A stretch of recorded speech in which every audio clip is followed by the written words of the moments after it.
The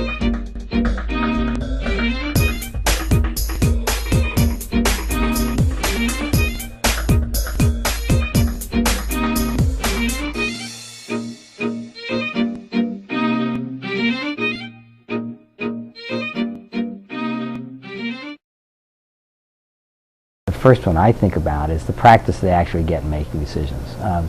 Many ways of thinking about morality, and in my view the proper ways of thinking about morality, emphasize the role of what's called moral judgment in decision making. Morality is messy. Making decisions in an ethical context is messy. You can't, in my opinion anyway, take one rule and apply it to every context in which you're operating. So you have to engage in judgment or practical wisdom. Aristotle would call it practical wisdom, or judgment. Some people want to translate it as prudence, which is, I don't particularly like it because it connotes something that in a modern world it wasn't meant by the term. So I tend to like practical wisdom. But Aristotle emphasized the importance of practical wisdom 2,400 years ago, and I think that lesson is still very valid.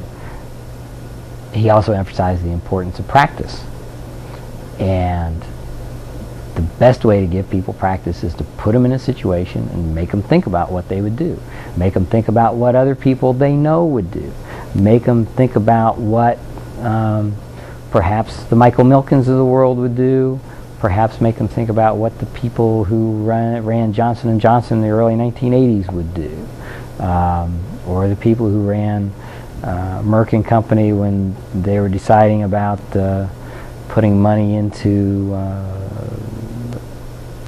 a drug that would combat river blindness, or something similar to that. You put them in situations and say, well, what would the people who've been thrown up as examples of bad ethical behavior, what might they do, and why might that be wrong if they were to do it? And what about the examples that have been held up of good ethical behavior, and what would they do, and why would that be considered right? And so I think that's the first good reason to engage students in discussions of ethical issues. The second one is very much related to that, because practice, I think I said this earlier, practice needs to be in context.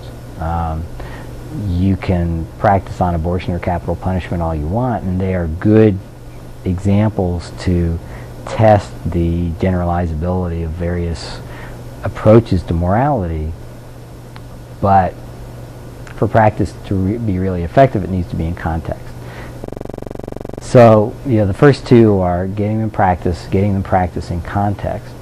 The third one is probably, even though I think those two are very important, I think the third one is probably the most important from my own perspective, and that's because of seeing students coming into a course and going out of a course and what they tend to learn.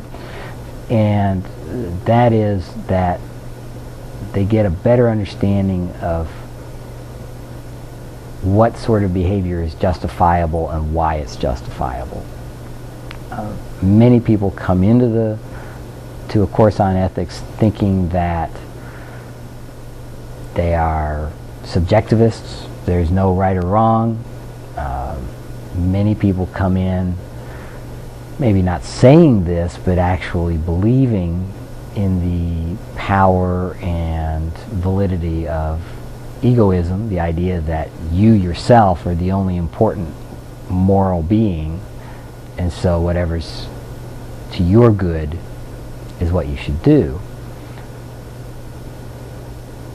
And they walk out at least with an intellectual understanding, and this goes back to the hope, an emotional understanding and a translation into the decision process, that there may not be a single right answer, but there are definitely wrong answers, and that while you're not unimportant as a moral being, you are not the only important moral being, that others have moral status and are deserving of consideration as well.